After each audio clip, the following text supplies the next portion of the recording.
Brian Hamlet with Becoming a Business Owner, and welcome to episode 4 of our How I Got Started Business Owner video series. And today I'm very excited about the person we have on the show to interview because this is the first time we have a two-time business owner that we get to talk to. And I think there's some interesting things we're going to learn from this. So today we get the opportunity to interview Shelia Butler, who is the owner of Me Giant Incorporated. Shelia, welcome to the show. Thanks for having me. We're very excited to get started into this, but what I'd like to do before we go straight into some of the questions we like to ask is just give us a brief story about how you got into business ownership. Wow, that's kind of a fun story for me because I didn't grow up in a household where my parents owned a business. They worked for someone else, so I didn't have that around me.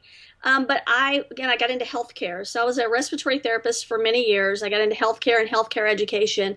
Now, I always kind of had an entrepreneurial spirit, so I always seemed to find myself being promoted and moving into management positions, director positions. So I had that in me, but it was straight healthcare. At some point in time, I decided that I wanted to get into medical device sales, so I needed to diversify my background. So I went back to graduate school to get an MBA, which was, I really had no intent of starting a business. But when I got there, I was around some really neat, inspiring people, own their own businesses, some worked for businesses. And one day I was sitting in class, I think it was a strategy class, and I said, I'm going to own my own business. I don't know what I'm going to do because I only do healthcare, but I'm going to own my own business. And one of my study partners actually had just left his company and was starting his own company, and we were really good friends. And he was marketing and design, and I had an operations management, customer service background. And we were just talking one day, and he's like, hey, or I don't know who said it, maybe I said it, we should go into business together, maybe even just as a joke. And we did. And so that's how I got started in the home decor and furniture business, which is nothing related to healthcare. Nothing at all. But yeah, but I think it helped because I didn't have that background in that industry, nor did he. And we did things totally different from everybody else in the industry. So we thought outside the box, and people didn't like it at first, but it became very successful. So what led to the idea of being home decor? Was that something your partner at the time had the idea for? Where Yes. did that actual idea come from? Yeah, he and his wife kind of collected European antiques, and he's into marketing and design. So he decided to do that. He actually had already started the company a few months before, had the name and already a few designs. So he was really good at that part of it, very gifted as far as design. And he didn't like the daily minutia of running a business really, and wasn't even there. I mean, we hadn't even really started selling yet, but I knew that wasn't probably his strengths. And that was my strengths, where no one wants I'm not really truly a designer. Mm-hmm. I can look at something and go, yeah, that works, or I can put some things together and give it to my designer, and we can turn that into a product. But no one wants to be my Pictionary partner. I don't draw well at all. So he was very gifted in that, where I was very good at streamlining operations and really making the business run from an operational perspective. Well, now, how did you feel about, and this is more a question of, I guess, how comfortable you were. You came from healthcare, is where it sounds like the bulk of your background was and experience. And, we hear a lot of times as business owner entrepreneurs or those looking to get a business, start with something even an industry And you went from healthcare and your knowledge around that. How comfortable were you taking those skills into home decor? And if I understand it correctly, you started with an e-commerce website, or maybe it was directly into the retailers. How did you feel about bringing your skill set into an industry you had no experience in? Well, it was tough. And, sometimes you have to fake it until you make it. So, but I felt very comfortable with I think the main part of business, whatever business it's in, even in healthcare, is customer service. And that was what we based our business on. Good design, which my business partner did, and great customer service. I think that's just vital. I think it's really, really important. It doesn't matter if you're taking care of someone in a hospital, if you're teaching someone to take care of someone in a hospital, or if you're selling someone a lamp. It's all a service. And I think you treat people well, and you think outside the box, and you treat them well. And it all kind of just works itself out. So, as far as selling home furniture, I had to learn a lot about the industry itself. But as far as just being a people person, most people buy from a person. And I found that, as you can tell, I'm from Texas, so I have a Southern accent. And I kind of was a little bit worried about that from a professional perspective for a while. But usually people found that very comforting. And I could sell that. Someone would call in upset about something, and I could pretty much sell them on just being nice, treating them with respect, and a good Southern personality. And it really worked out well. Yeah, that's fantastic. So it's kind of, some people get nervous about going into business and all the things you have to know in order to do that successfully. And it sounds like really what you just said is we'll get down to the core of what it means interacting with people. You just talked a Absolutely. lot about just the customer service, the ability to talk to someone about what their issue was, how to solve it, and then the steps to solve it, which really isn't that complicated when you think about it. Yeah, exactly. I mean, you have to know what they want. You have to be Mm-hmm. able to listen and know what they want and then be able to provide that service for them, whether that's the design and decor or whether that's something else or whatever the business might be. But I think it's listening. I mean, you have to have good business skills. I think one Mm-hmm. part of going in and starting a business is that you're naive enough to think that it's going to do well and you just move forward. But you're smart enough also to look at the numbers and know that, okay, we got to do something. Our motto was that there's no option. Failure's not an option. So Mm-hmm. we had to, luckily with small businesses, you can think quickly, you can change quickly, adapt to the environment, and I think that's what makes the difference. Some companies aren't willing to do that, and we were. I think you have to listen to your customers. What we liked might not have been exactly what they wanted, so we had to, we had to think about that and bring into the market what they wanted, but to listen. Gotcha. So focusing in on the customer themselves and what they wanted and how you can best deliver that. Well, let me ask you a question then, because the way you're describing it, sounds like you guys had a good start to it and a good way to operate.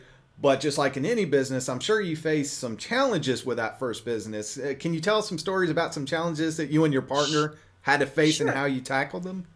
Yeah, I think some people also think that you go to school to get an MBA and then you're all knowing. Well, business school really didn't teach me how to run a business. Business school taught me to look at things differently and to network well. And I'm not trying to say the value of it wasn't there because it Mm-hmm. was, because I Mm-hmm. probably never would have gone into business.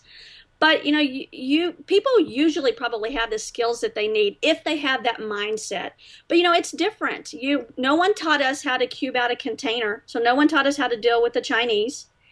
We tried very diligently to find vendors in the United States, and we started. Aiden Gray started 9 years ago, Mm-hmm. maybe 10 years ago. But no one in the United States really wanted to produce product. A lot of people think that you can do everything you want in the United States, and it's really challenging. Even with Me Giant, I found the same thing. So you're dealing with international vendors. So no one taught us to deal with the people in China. No one taught us how to cube out a container. Mm-hmm. No one, it's as a business owner, especially starting out, you do everything. My business partner and I did everything from ordering, cleaning the toilets, unloading the containers ourselves. I'm not a big girl. It was the two of us, and we had large products at first. Wow. And you just do what you have to do, and we learned as we went along. And I think we both had good skill sets. He's a great designer and marketer, and he's smart in business as well. And I was very good with operations, customer service, etc. So that helped. But I think you're not prepared for everything. You just have to know that failure is not an option and figure it out. And we did. We didn't know any of those things really as far as running a business, so we kind of learned it as we went. Now I know it can be difficult or is difficult for a lot of, let's say solo entrepreneurs or people who start the business by themselves. And, you're describing these challenges that you face. They're pretty big challenges to face as one person. In your case, you had a partner, and we actually get the question a lot about what it's like working with a partner. Should I start a business with a partner, and what should I be concerned about? What was it like for you working with a partner? Are there some bits of advice that you would give for someone who's considering, do I go it alone or do I go with a partner to start my business? Sure. I think you could look at it both ways. I had a partner with Me Giant. I mean, I'm sorry, with Aiden Gray. I don't have a partner with Me Giant, which may end up changing in the future. But I think there's value in a partner. I think you have to know your strengths and your weaknesses. Mm-hmm. And whether you have a partner or not, you still need to know your strengths and weaknesses. And you've got to have someone help you fill those roles that you're not strong at. Having a business partner is nice in the sense that you always have someone to bounce questions and ideas off of. I miss that with Me Giant. The other side of having a business partner is that you have to hope that in the long run that turns out well. It doesn't always turn out well. I think if you're going to have a business partner, you need to get all of your legal documents in line, pay an attorney, do all that you need to do up front. Extremely important. It doesn't matter if you're going into business with someone you don't really know, a family member, your best friend. You can't assume that in the end things are going to turn out as you think that they were. So you need to plan for what if things turn. Now, What if since you things brought change? that up, we're not here, anyone listening, we're not providing legal advice, but being as someone who started business with a partner, what documents, as you're describing legal documents, would you recommend them really focus in on? I know we're one of those probably being the partnership agreement, but I think a lot Right. of people going into business with a partner, they're just not sure even what they need to be thinking about. And you go into it with a friend, you're thinking it's a friend, we've been friends forever, and nothing's going to happen that's going to hurt one another. But you bring up some valid points, and I wonder if you've got some specifics that you would kind of recommend people think about. Sure, sure. I think you need to seek a professional legal attorney that deals with business. And I think you need to take their advice. You need a partnership agreement, very, Mm-hmm. very important. When we got our partnership agreement over from the attorney, there were things we didn't like, so we just took it out. I think you need to probably go with what the attorney sends you initially and know they're there for a reason. Another very big thing is a buy sell agreement. You may go into it thinking I'm not going to sell this company, but you don't know what's going to happen. So having a very firm buy sell agreement is really important, and be specific in what happens, who gets what, how you divide that up, who's going to assess the company, all of those things on the front end. You don't want to be dealing with those things on the back end. Believe me, it's painful. Now that kind of leads me to wonder, because we're talking about Aiden Gray to begin with, the first business you started, and then you've been with them for a period of time, and then launched Me Giant. Tell us what it was like. How long were you with Aiden Gray, and kind of what led you to want to start Me Giant? I was with Aiden Gray probably about 7 years. And sometimes a partnership, you get to the point to where it's time to go Mm-hmm. separate ways for many different reasons.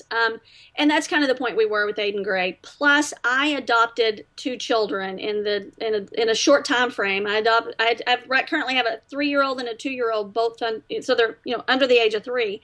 And so it was really tough. So I was always the person that was the first one to the office, the last one to leave. Always. I didn't have kids, where my business partner had 3 children. So it was easy for me, and I had my life changed. I was going to do things a little bit differently. I think, going into being a parent, I knew that, one person was going to stay home at some point in time because we wanted to raise our own kids. Mm-hmm. And so that's a challenge. And so I think that changed. Some of the business things changed. And so I decided to sell my part of the business to my business owner and go, we're going to go our separate ways. And I did, for pretty quickly, I knew that I was going to do something else. That's just how I am. I'm an entrepreneur in spirit. So, I was shopping for things for my kids' rooms. I couldn't find the look that I wanted all in one place. So I'm like, I'll just do something myself. I can do the same thing that I did with Aiden Gray, in the children's world. So that's sort of how Me Giant came about. And I'm doing it a little bit slowly because I am a full-time stay-at-home mom. My kids do go to preschool 2 days a week, but they're my priority. So it's different. Yeah. It sounds like that entrepreneurship bug kind of biting you when you see an opportunity. And you bring up something that I really kind of would like to get your take on your advice in, because we've got a lot of entrepreneurs and people I've spoken with who are, let's say, full-time stay-at-home moms. And, they're just thinking, can I really have a business of my own and operate while I'm trying to raise the kids? What's some things that you would say to them, or some advice that you would give them in your experience as being a stay-at-home mom with a full-time business? Sure. I think that you can. I think that it's a myth thinking that you have to work 9 to 5. I think most people are not productive for that period of time. So I think that if you break your work down in chunks, it's much smarter and you work more efficiently. So, I get up before my boys get up, and I usually do work then. I work when they nap, and I work a little bit when they go to bed. And we have nap schedules, we have bed schedules, so we're pretty good about that. And then I do some stuff on the weekends, and I do stuff 2 days a week when they're at preschool. So I think that I break things down in chunks, and I know I assign myself tasks. So I know that I'm not spending too much time in social media or too much time doing something that's, not beneficial to the business. So I find myself being more productive that way. And I think anyone that sets their mind to it can do it. You just have to know your schedule. You have to have some downtime. You have to have some time to do the business part of that. But it can be done. You just have to kind of adapt your schedule a little. Yeah, and it sounds like there's an importance, as I was listening to you, as to, if you understand your schedule, being organized as to what you can accomplish in the time spans that you have open.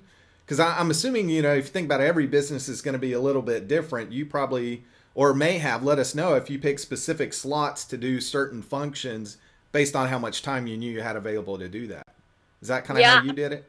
well, sort of. I kind of picked the whatever's the loudest, who's ever hollering the loudest at that time, or whatever fire's burning the hottest at that time. I kind of take care of that. But I also do outsource things as well. So I know that I have someone that does my books, so I outsource that to the person that does my books for me. So there are some things that I think are important to look at and to make sure that whatever I can't do everything. And I think Mm-hmm. that's the problem with some small business owners. They don't realize that they really cannot do everything. So you may need help. I mean, I have a virtual assistant that helps me with some things. So that's beneficial as well. Gotcha. Now, as you started Me Giant and you moved away from Aiden Gray, so you're starting something completely new, what kind of fears did you have launching a whole new business that, even though it sounds a bit like Aiden Gray, what you came off of, you're now going on your own, whereas you always had a partner before, and you're starting a whole new business. What kind of fears came up as you were doing that? It was a challenging time for me because I left Aiden Gray. I just adopted my second son. He was about a month old when all that happened, and I decided to start a new company. So a lot of things were, happening at one time. I think just the fear of not succeeding. I mean, you've Mm, had one company that you succeeded at so well with a partner, and now you're going to try and do something on your own that's a little bit different. The kids world's a little more challenging because of safety regulations, etc. oh And yeah. just what happens, what if, and plus now I have two kids. Before it wasn't, not that it wasn't a big deal, but it wasn't as risky. You Hmm. throw children in there and you find yourself being a little more risk averse. So I think just being afraid of not succeeding, but I think you just have to get over that and move on and know that you are, no matter what. I know my strengths, I know my weaknesses. I just adapt around those and find people that can help me. There are people that are smarter in all facets of the business, so use different minds when you can. And it sounds like, and let me ask if this was a case for you then, did now having your children and the risks that kind of came with that and the concern it put, did you find that it motivated you more to want to be successful? You tried harder, you were more determined. Is that kind of the way you got over the fear, or was it the opposite? And I know for some people, they get a little too worried that over time they almost just back out of being a business owner out of fear.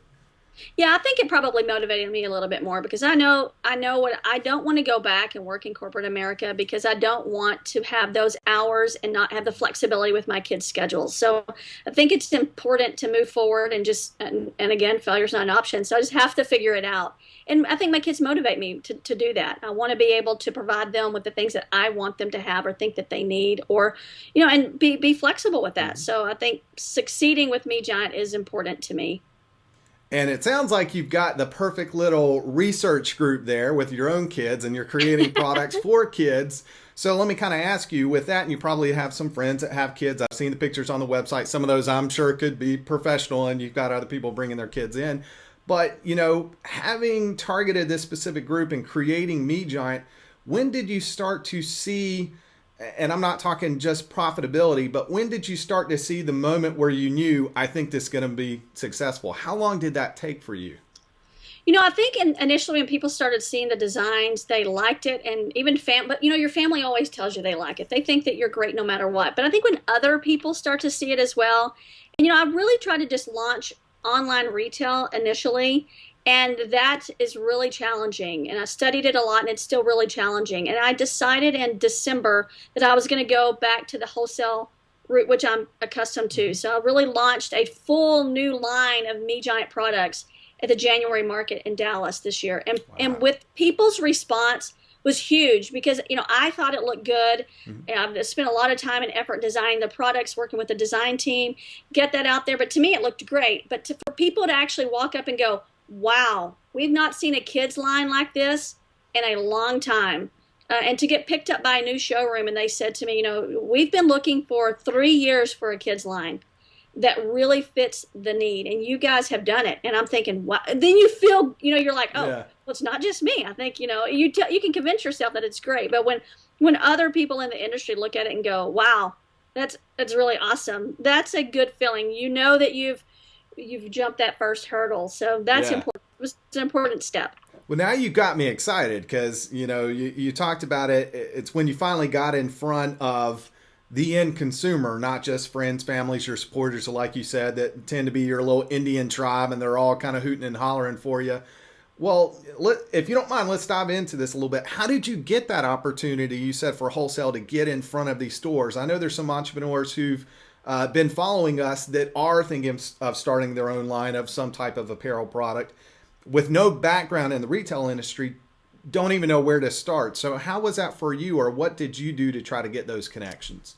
Well, luckily, with my history with Aiden Gray, I was very comfortable and familiar with the wholesale industry. So I knew there are certain markets that they have throughout the year. January markets and summer markets are really popular. So, being that I live in South Lake, it's very close to Dallas. So I just decided to contact the Dallas Market Center and rent a space there. So I rented a space in the Kids World Studio, which actually is not a good fit for me, Giant, but I Mm-hmm. decided kind of quickly that I was going to do it, so I needed a space. And so I went there, started showing, and at market it did really well. And because of some connections I have in the industry, I got to present the Me Giant line to a really popular showroom there, and they picked it up. And when they come in, you're always nervous when you can do your presentation. They come in and they start looking, they're like, wow, I mean, this is amazing. So I think that it's, just knowing when the markets are Mm-hmm. and knowing big markets, Atlanta, Dallas, New York, those are in High Point are the big markets. So already having that experience, but if you can just visit their websites and find out when the shows are, about getting space there, etc. There's some criteria that you have to be able to meet to be in the shows, but it's and just doing it. I think Mm-hmm. sometimes just doing it. I launched the line pretty quickly after I decided I was going to go back wholesale.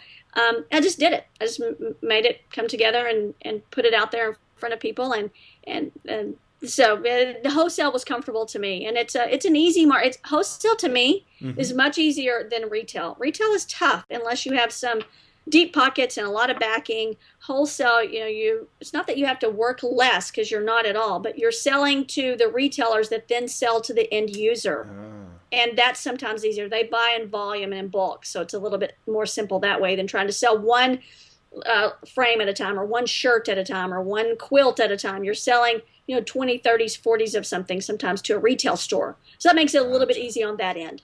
Gotcha. Now, you had mentioned in terms of some of the markets, Dallas, Atlanta, High Point. Are there any sort of online resources or resources you would recommend someone who's looking into that where they can go online? I know you mentioned to go to the websites and you may know which ones they are, but is there one or two that you kind of turn to keep track of what's going on in the industry? Yeah, I think that, Furniture Today is a really good magazine, online and print magazine that keeps up with the wholesale industry. So that's a good resource. I do follow the Dallas Market Center, and then oh gosh, now I'm not going to be able to think it off the top of my head. In Atlanta, the Atlanta Mart. So those are real. They have blogs. They have a lot of detailed information. And just simply typing in Google. So if you're Mhm. really interested in wholesale or markets, there's tons of information out there. But those are the sites that I probably mainly use as a resource. Gotcha. Fantastic. And now let me kind of ask, so at this point, you've got Me Giant going. You've got your line out there getting some great positive feedback, great reviews. Sounds like you got some things that's been moving. Well, what at this point is kind of keeping you up at night? Or what are the concerns that you and your business are facing right now that's kind of nipping at your heels you're trying to figure out how to deal with? Yeah, I think the biggest thing is, financially, can you make your company run financially bootstrapped? As a new company, even though I'd signed on huge lines of credit with Aiden Gray, if you don't have that sales history with the bank, they don't really care, even if you're banking at the same bank. So that's challenging. So funding it, I think, is a challenge. With wholesale companies, you have to decide where you're going to have your product manufactured, whether that's in Mm, the U.S. or in overseas. And I have some of both. So dealing with those overseas companies and dealing with the ones here, just getting product in. So you have to have product to be able to sell, mhm. and then launching it. I launched the line, hoping that it would do well and hoping that it would be perceived well.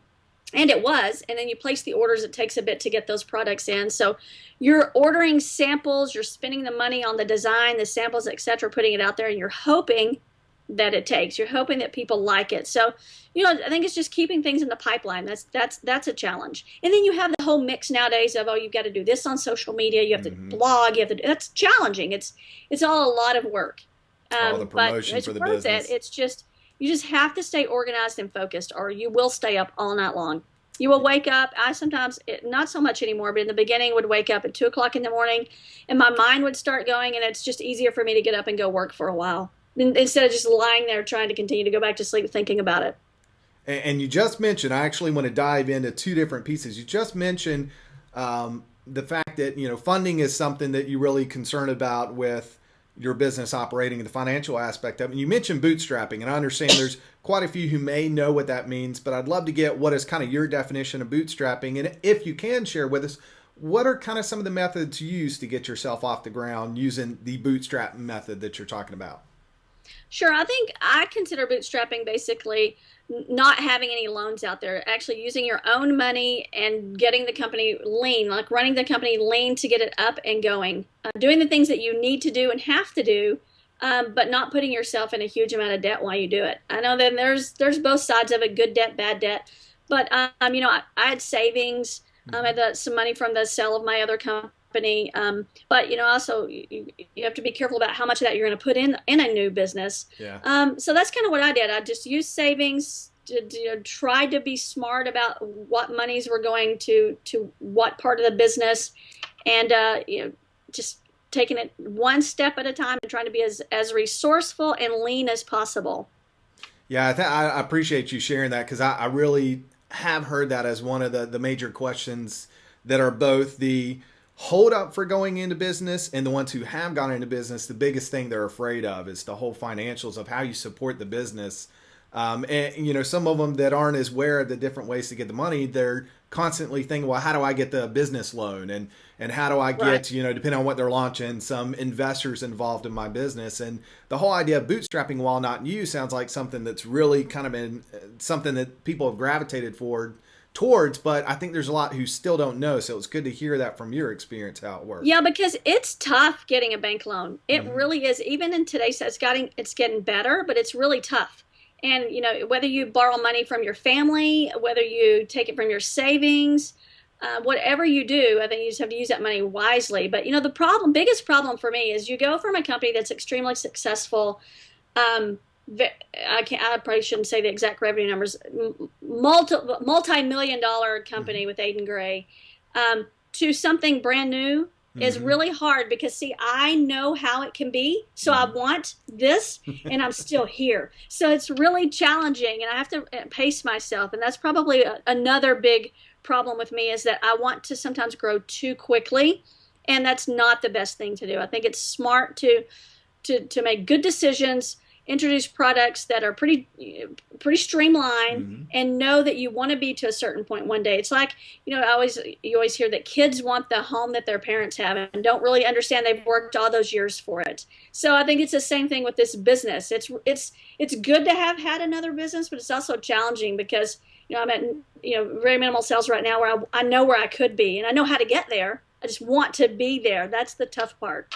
That's actually really great advice. That was great to hear from you, especially with your experience, because I know it's even something. I'm a first generation entrepreneur out of my family, to go in for myself. My mother did sell some beauty cosmetics, when I was younger, but it's not something that she really kept up.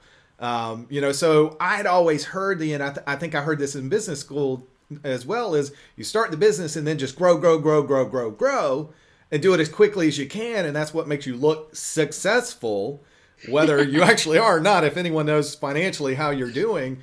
But hearing that, it makes such sense of, well, if I'm more sort of slow and calculated, I'm better off down the road. And that's what you Sure. found with yourself and Be Giant. Absolutely. And you can adapt, you can change quicker that way as well. So if something's not doing well in the market, you can easily adjust. And I think just not trying to go too fast. Be intentional about it and know what your plans are. But don't think you're going to have 10 product lines starting out. It's okay to start out small. That's okay. And so Yeah. people need to know that you're not going to be big your first time out, and that's okay. It's okay to be, brand yourself well, take care of your customers, continue to introduce new products, find out what the market really wants, and go consistent with that, Hmm. but don't expect everything at one time. It's tough, but Oh yeah, absolutely. And again, great advice. And you just made me think. That was the other topic I wanted to get into. So focus on branding, focus on product, focus on getting out there with your customers. At this point, we're kind of talking about promotion. So what methods did you use, or how did you promote Me Giant? Brand new company starting from scratch. You got to get the name out there, and this is what all of us entrepreneurs face: is okay. Well, how do I get customers? sure. What did you do for Me Giant? It is tough, and it is tough starting out. I think having a good looking brand is important. And this is something that I learned from my business partner with Aiden Gray. He was really good at branding, and we always looked bigger than we were. I mean, you Mm-hmm. would call in and it would say, press one to go to accounting, press two. They're like, but they all transferred back to either he or I. So, but we sounded and we looked really big. Mm-hmm. And I think that's important. I hired a professional graphic designer when I wanted to do the logo and stuff for Me Giant. I had someone do the website, and I knew what I thought it needed to look good and to get out there as far as e-commerce is concerned. The other part is SEO. So I knew nothing about SEO. We had a website with Aiden Gray, but it was just almost like a brochure. It's gotten better, but it was almost like a brochure at that point. So I had to learn a little bit about SEO. So I had to learn and writing. So I had a blog. And the guys that were helping me with my SEO were like, you have to have a blog. You have to write 3 times a week. Well, that's challenging. It is hard, as you probably know. And then social media. So I started a Facebook account. I had a Twitter account, and I started following people that were in the industry. Mm-hmm. And I read their blogs, and I commented on their blogs, and I've done a couple of guest posts for some sites. So it's hard. It's a lot of work. But that's what I did. I also did a lot of reviews and giveaways on different blogs. So at Interesting. least get the Me Giant name out there. So it's just hard work, and it just takes time. Now, is that something that you recommended? Because I loved all that advice, and it's a lot of what I'm kind of involved in myself. But it makes me think that the kind of question that I know I've been asked, you may have been asked by people that know you're a business owner. A lot of what you talk about is what they kind of call the inbound marketing techniques, what you're doing Hmm. online to get people to know about you, to come back and find out about you. Did you do any or try any sort of traditional marketing, the print advertisement, the TV, the radio, or even, you obviously went to some shows, so that was kind of your other focus that some people may call the more traditional route of marketing. Sure, I did some ads on different blogs, so some popular kids related Mm-hmm. blogs. So I did some advertising there. I've done a couple of print ads. I did an ad with Hudson's. I did an ad with La Petite magazine. It's actually an internet based magazine. So I've done some of that as well. No TV or radio, but I have done some ads on blogs and some other sources. Did you find which one seemed to work better for you, and what Me Giant's about? I don't find any of them to be overly successful, to be real honest. It's kind of hard. It really is hard just getting your brand out there. But I also did some Facebook ads, by the way. Mm-hmm. So I have like 2,500 followers on Facebook, which is good. Mm-hmm. But I don't see a lot of business coming from that. But I understand also the importance of relationship building and customer service. So I'm okay with that. Yeah. So it's really hard for me to go, oh yeah, I think you should do this because it really pays off. I think if you're going to go wholesale, getting to the markets and having good branding and offering those types of things is just as important as some of those others. But it's been nice because I've gotten some nice backlinks and stuff in inbound marketing, but Mm-hmm. it's tough. It's tough once you may get them in your funnel, but then how do you sell to them? It's a challenge. Yeah, it takes a bit of time as well dedicated to that. I know from the Sure, clients that I worked with, that was always one of the reasons for sticking with old traditional is, well, I paid the fee and someone else did the work, and it went that's in the right. newspaper or went on the radio, whatever it was, and I just kind of sat back and wait for the results. And inbound marketing is a lot of your effort going into making those connections and building those relationships, and how that comes back to you. Yeah, and I do think it is the wave of the future. So I think it's where we need to go. It's just hard to get your ROI out of that. So, how do you, it's hard to calculate that. So that's a tough one, but I think it's very important. I don't think print ads are going away, Hmm. but I think that you can start a small business now, whether it's an internet-based business or a physical product type business. It's not going away. You have to be there, and you have to be there for the right reasons. And, you have to have a good active website Hmm. that's not just a brochure, that it really is a hub that people can learn and it can be a resource for people. That's all great in theory, and I try to do all those things. Hmm. It's just very time consuming if you're a solopreneur. Yeah. Okay. So now that we've got me, now how long have you been doing Me Giant? Me Time really started online like back in June of 2011, but we really just launched full wholesale product in January. Oh, fantastic. Yeah. So, what's next for Me Giant? What do you have planned in, say, the next 12 to 18 months for Me Giant? I think to continue to grow the line, I have a, I don't really, I'm not sure I really want to like broadcast it yet, but Sure, sure.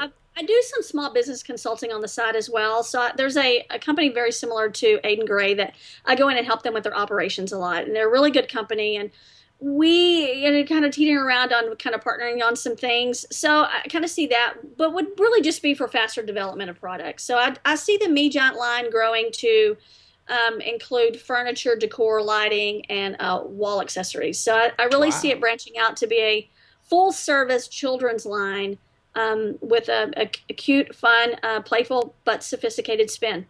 Fantastic. Very exciting. See, now I I'm don't have excited. I don't have kids yet, but I got plenty of nieces and nephews. So whenever I see that coming down the line, I'm going to be keeping my eye out for it. Great. That's awesome. I appreciate it. Now let me ask you this, because we're going to go ahead and start to wrap up here. I appreciate all your time. Some fantastic advice. If I could ask you, what is the one piece of advice that you would give to a fellow entrepreneur or business owner or someone who's thinking about starting a business to help move them along down that process? What would you tell them?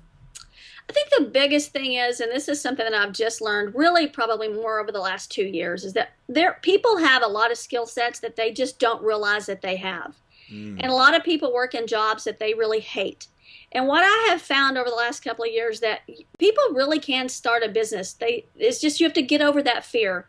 You have to figure out what your skill sets are, and there's a way. There's usually a market for most things out there. And even if you start part-time, you can do something for yourself. And I truly believe that the only way to really get ahead in life is to probably work for yourself. There's no guarantees. There's no guarantee in that either, but there's absolutely. zero guarantee if you're working for someone else. So, I know not everyone is built to own their own business, and I get that and appreciate that. But, even if you're a school teacher, there's so many things that you can do online, digital products Hmm. for yourself. And I think that just somehow getting that basic education of that, and not being fearful of failing, because you may, but that's okay. That's how we learn. That's character building. So I think that, just go out and try something new. Don't be afraid that you have to stick with that same job if you hate it. If you love it, that's great. But if you don't, find out what your passion is and take that to the next level. Oh, that's fantastic. Fantastic advice. You need to turn that into the motto as well as your, don't be afraid to fall, don't be afraid to fail. And, so many people are. So hearing that from someone who's now done it twice, is always exciting and motivational. And we definitely appreciate you being on the show, sharing all your advice. Now, if anyone wants to contact you or learn more about you and Me Giant, where can they go to find that information? Sure, you can follow us on Twitter. Our Twitter handle is let's see, sorry, at Me Giant Inc. We're on Facebook at facebook.com/megiant, or you can follow us on the web at megiant.com. We have a blog there as well. And the blog is really focused more now, like I said earlier, on small business and learning who you are, and professional development. So if you're into any of that, that's kind of what the blog is. So I think it's kind of fun. I don't know if you follow Rizzo Tees, but they kind of have a really cool blog as well, kind of the same thing. But yeah, so you can hook up with us there, check us out online. And if you have any questions, I'm a giver. So if people have questions, I'm more than happy to answer and help any way that I can. Fantastic. I definitely think we're going to be having you on again, so you're not going to be getting far away from us. Well, Sheila, we appreciate your time. Thank you so much for being on the show. we're going to actually add some of the links that you talked about on here in terms of the resources once we get this posted to the website. So if anyone's looking for this information, just check out the blog post where this video is going to be. We're also going to post this to our Facebook page, so all of the people following us there can check this out. And Shelia, again, thank you for being on the show. Hey, thanks for having me.